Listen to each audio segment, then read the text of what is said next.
So I hear a lot of you are waiting to watch these Easter egg videos until the issues come out physically, like several months from now. Guess I'll wait.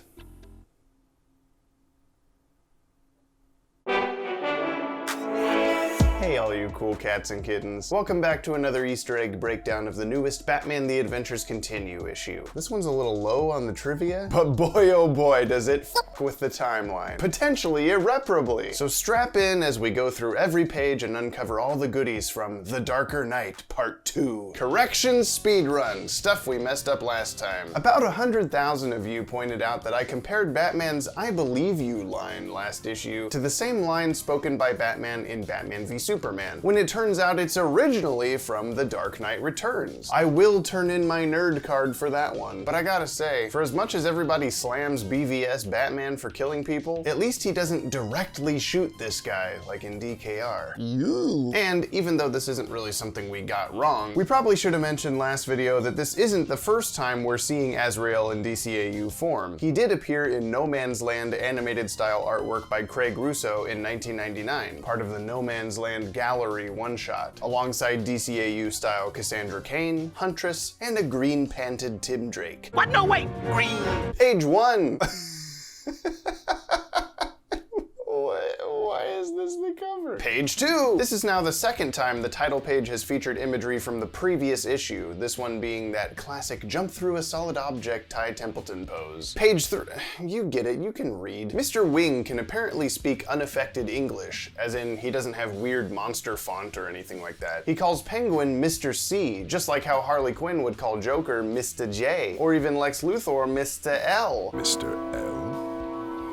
Mercy? So clearly Bird Bumble overheard her once and thought he'd try to replicate the nicknaming to impress her. There's a Mr. Wing Harley Quinn romance subplot brewing in the background, you just wait. We see Penguin's basket of umbrellas off to the side, which likely houses some of his novelty weaponized umbrellas from past episodes, and or a nifty machine gun launcher like the one from The Ultimate Thrill. And this martial arts move that Batman and Azrael use, the Sword of Salvation, clearly that's the next flaming sword. I'll take swords for 400. It's actually not swords. Would Mr. Wing's medical bills apply to a hospital or a veterinarian? Is he more Mr. or more Wing? Which wing of the hospital would he even go to? Batman does seem to assume Mr. Wing gets paid in human money, so wait, is this just a big dude in a bird costume? I need the Mr. Wing action figure with removable bird mask, pronto! Mr. Greenway! Alright, I gotta put something here. 5. More bird artwork here, which looks to be probably a parrot. And Azrael holding Penguin over the ledge is similar to Batman doing the same in that Roxy Rocket episode I mentioned a second ago. The beat-up Penguin also reminds me of this quick moment we got in the Batman Beyond Return of the Joker comic adaptation, where Batman violently interrogates Penguin over Tim Drake's whereabouts. And speaking of that movie, the uncut version is one of the mere handful of times we saw blood in the DCAU, besides Mask of the Phantasm and a couple episodes here and there. And now in this issue, with Penguin bleeding what looks like black blood, similar to his gross Danny DeVito counterpart in Batman Returns. Kind of black, dark green mouthwash in my mouth, so that when I talked, you know, the penguin stuff. 6. I don't know. I swear to God. Swear to me! 7. I really love the design of this page. It's very moody and minimalist. And I know it's just an artistic choice, but it's crazy how Jason's binoculars can show him 2 images at once. He also calls Batman Old Man, despite early interviews about this series mentioning Batman isn't old. And at this point on the timeline, Batman should be in his late 30s. I'm approaching 30. Am I old? I'm about to have a kid, but I make internet videos about superheroes. Millennial problems, am I right? 8. Here's Jason visiting his best friend again, and thank you for using the TNBA Batmobile. With the BTAS bat cycles floating around, I was starting to get worried. And since it has seatbelts now, this is obviously the censored cut of the comic. The neon woman atop this building is rather similar to the one we see at the start of Mask of the Phantasm, and even though this place is called Iceland, this seems to be maybe the flag of New York City? Or maybe that's what Gotham's flag looks like? Or it's the original flag of the Netherlands turned sideways. 9. Interesting how Azrael doesn't return to his red armor after ditching Batman. Guess it's a mix between I have to find the shawl right this second and shit, I left my other armor in the Batcave. People gotta stop leaving their clothes in Batman's basement.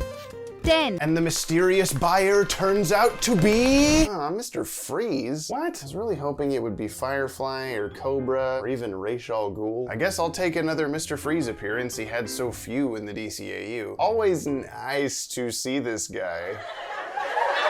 And this should work with his character arc. It just has to be before his Gotham Adventures appearance and... Wait, are you f***ing kidding me? Nora is dead again, but she's alive in the tie-in comics that happen after this. Oh my God. What are you doing? We'll be right back. Riddle me this. Where would a villain like me hide a bomb? Revving up on his high-powered bat cycle.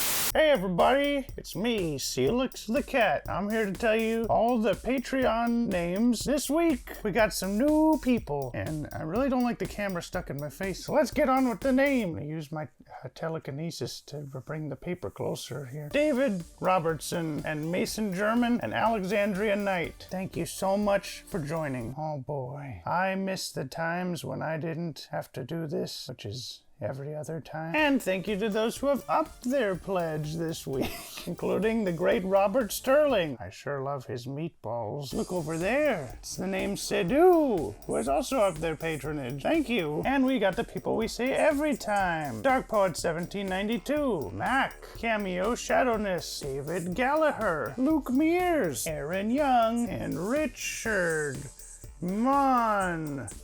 12. If you want to become a patron of the Watchtower Database, go to patreon.com/DCAU Watchtower. See it right down there? I don't want to look at it anymore. You can find all sorts of cool stuff over there. James will draw you artwork. Look at this artwork that I'm in. You can also vote for videos every month. Like people just voted for us to do a video on what happened in the Rand Thanagar War in the DCAU. You can make stuff like that happen. And it costs just as much as like a small, very small, nothing cup of coffee. Whatever you drink.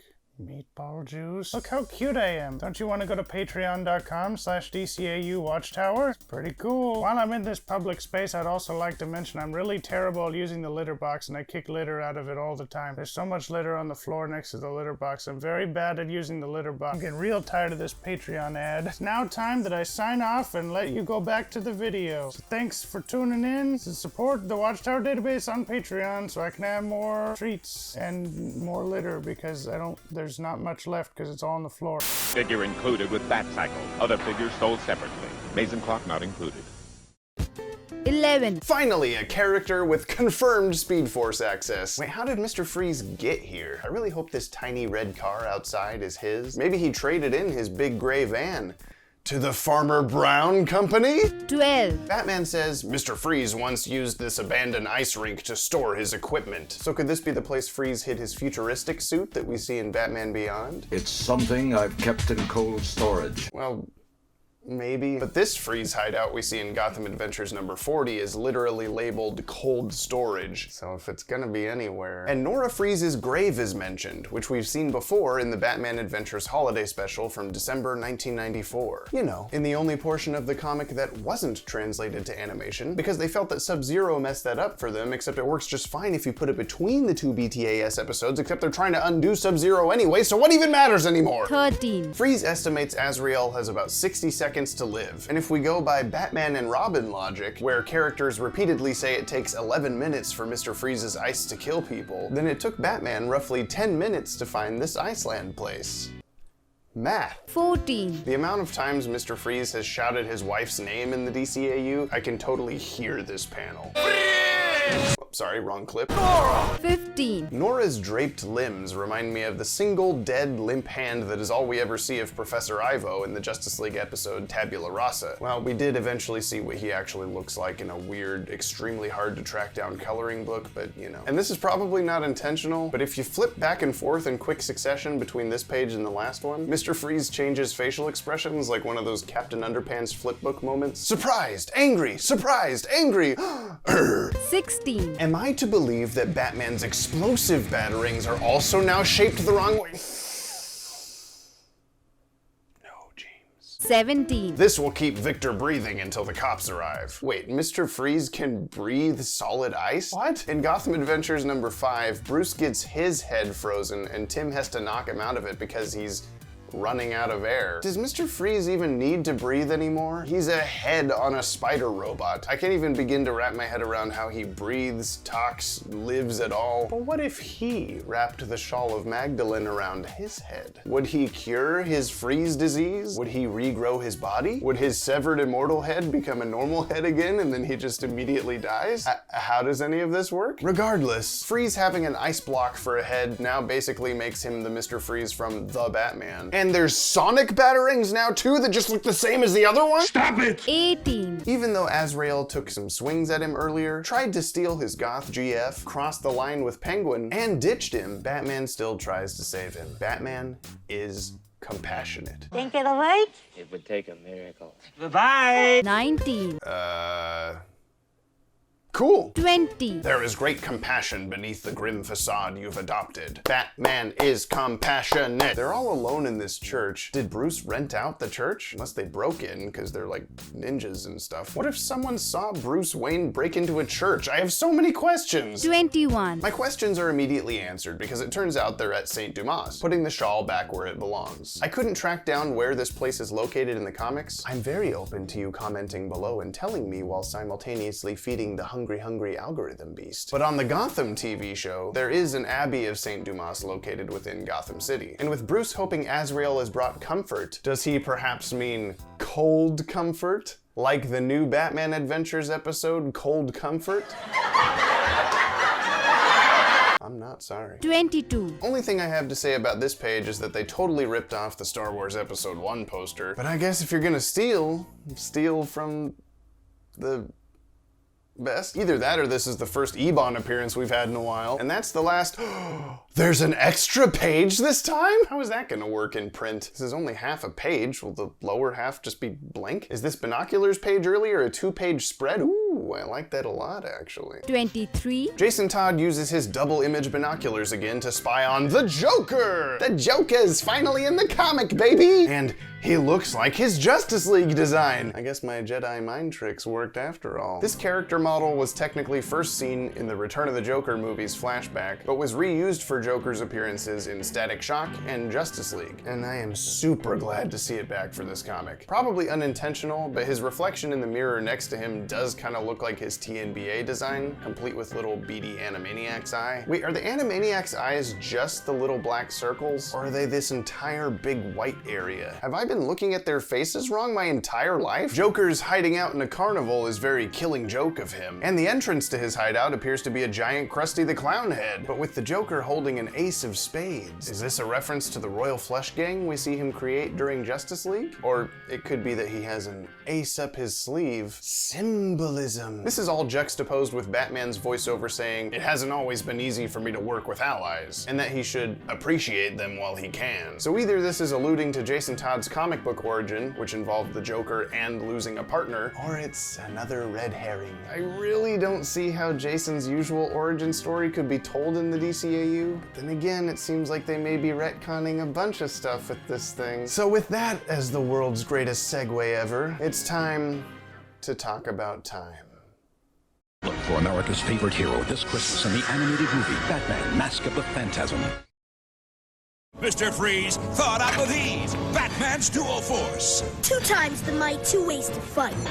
Alright, here's the deal. I know what you all came here for. How in the flippin' freezy heck does this Nora Freeze stuff work with the DCAU timeline we've been figuring out over the last few years? And I'll tell you straight up, it doesn't. Like, at all. This is something we've been trying to crack the code on for the last, well, since like 1 a.m. the night the new issue came out. It makes no sense, and I hate it. As a quick summary for those who don't get what the problem here is, like my poor mom and dad who watch every video out of love and support but have no idea what the hell is going on most of the time, I see you parents and I thank you. Mr. Freeze and his frozen, floaty wife Nora had a brief but storied history in the DC animated universe, throughout a handful of episodes across all 3 Batman cartoons, and even a feature film all about them. Shortly after these particular shows went off the air, their story was expanded upon in the DCAU tie-in comic books Gotham Adventures and Batman Adventures Volume 2. At the end of the movie, Batman and Mr. Freeze Sub-Zero. Mr. Freeze's thought-to-be-dead wife Nora was brought back to life, revived through a treatment developed by Freeze years earlier. It was a resounding success, and Nora lived on as part of a story that eked through these tie-in comics and culminated in an eventual reunion with her supervillain husband. The story of Victor and Nora Freeze is probably the most touching, heartwarming, forgive the pun, character arc of the entire animated universe. The unfortunate part? While Paul Dini wrote Mr. Freeze's Emmy Award-winning debut episode Heart of Ice, and continued the story through the episode Deep Freeze, he and Bruce Timm did not have much or any involvement with the Sub-Zero movie, where Nora is brought back to life. In their minds, in the animated series, she was, quote, 100% dead as a doornail. So her revival became sort of a sore spot when the crew was unable to adapt Mr. Freeze's brief holiday special story into animation, a story in which we see Nora's grave. Now, decades later, Paul Dini has the reins to the BTAS continuity carriage once again, and he's used this to re-kill Nora. In this new The Adventures Continue issue, Nora Freeze's cure has relapsed, and she is dead. She's dead as shit. Why don't you just chop her up and throw her in Kyle Rayner's refrigerator while you're at it, Paul? From what we've been able to gather so far on the timeline of this comic, despite that assumption heaving back and forth every issue like an overpowered mechanical bull, since we're less than a year after Timm becomes Robin, and those Nora is Alive comics take place all the way up to midway through Justice League. Long story short, even if we try to stretch the end of BTAS, the Lost Years comic, and any other attached aspects of the already established timeline, we can't even stretch that enough to make it work. Which leaves us with the question, do we have to pick one comic or the other in terms of what's, well, canon? On one hand, Ty Templeton has already surrendered his past tie-in comics continuity on more than one occasion, alluding to a stance that basically reads, the new stuff trumps the old stuff, it's just the way the cookie crumbles, what can you do about it? This new comic is written by two of the creatives behind Batman the Animated Series. The Nora-inclusive tie-in comics from 20 years ago were not. This could be interpreted as meaning that The Adventures Continue is the way it really happened, and we should ignore the older comics, in a similar way to how Disney recently undid decades of Star Wars canon. Don't get me started. But on the other hand, those 20-year-old stories were pretty damn solid. They transformed Nora Freeze from a helpless plot device into a developed, meaningful character in her own right, and now she's just dead again because it's a big bummer. When teasing the issue months ago on Entertainment Weekly, Dini said, I think it's one of the coolest reveals we've done, and it makes perfect sense given the lore of our series. That's one of the issues I'm most jazzed about. But like, come on. The same Batman who comforted Mr. Freeze over the loss of his wife on several occasions is now kicking over her dead body onto the floor because it's the only way to reach him. Is it? You could have tried to talk to the dude. Could have waited a few minutes for him to realize the shawl wasn't gonna work. Batman, you're compassionate, brah. Us data boys are having a tough time making sense of this particular situation. We've been bending canon around a handful of things so far, like Batman having flying armor, Lex Luthor having his prototype suit, friggin' 9/11 being in a different year maybe. We want to make everything work if we can, and there's been way too much cool stuff in this comic to just give up now. So with that all being said, since we still theoretically have 6 chapters to go, and since this here video you're watching right now ain't an episode of Will It Canon, we're gonna hit the pause button on calling a final verdict just yet. Maybe Nora will be revived again. Ted's convinced her legs shift positions here at the end of the scene, suggesting she's coming back to life. Maybe she never died and someone set up Mr. Freeze with a fake Nora body as part of a larger plan to screw with Batman. Maybe Mr. Freeze and Nora from this issue are also Zeta precursor mannequins and they escaped Slade's LexCorp-funded Farmer Brown produce-laden hideout to start their new lives as Hush, LOL. We won't know until we know. So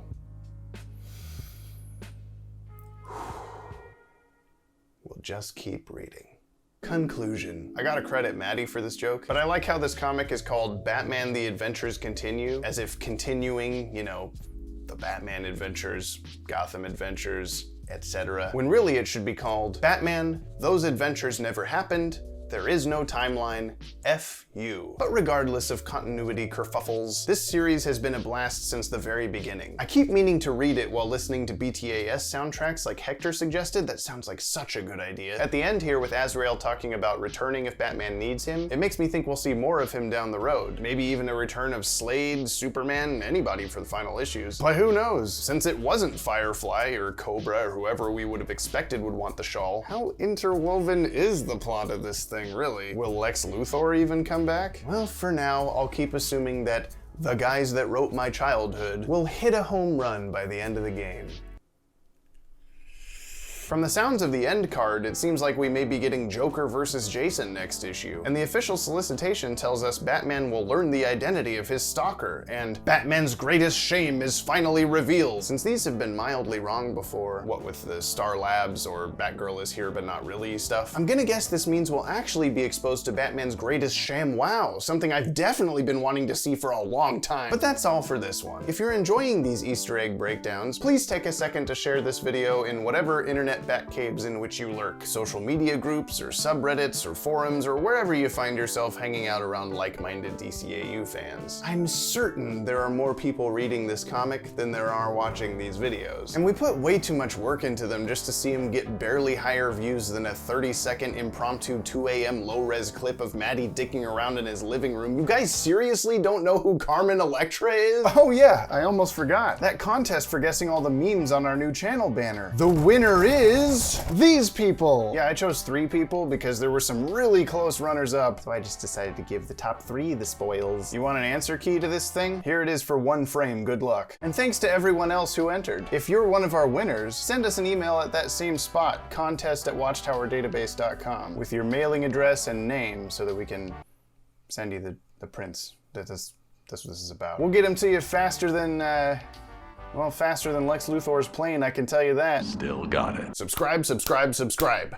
You have to click subscribe. A thank you to all of our Patreon supporters for being a swell bunch of human beings who continuously allow us to not have to work as much at our real jobs. And in my case, they're helping me buy diapers and stuff ahead of the arrival of my upcoming tiny roommate that will inevitably play Baby James in future videos. 30 years before now, whenever now is. If you would like to help me buy diapers, or whatever Ted and Maddie will use it for, maybe diapers too, I won't judge, you can go to patreon.com/DCAU Watchtower and sign up for one of the many rewards tiers that get you exclusive access to a ton of behind the scenes stuff that no one else sees. There's too many cool things to list, so just go look at them, okay? Stay tuned for next Sunday's video, part 2 of Maddie's Batman the Animated Series Lost Episodes deep dive, including the famous Vampire Nocturna episode. And be sure to check out the first chunk of our interview with BTAS and Justice League director Dan Reba. The dude is so fun. Along with every video on the channel. You have to go watch them all right now. That's the deal we're making here, okay? Thank you, bye.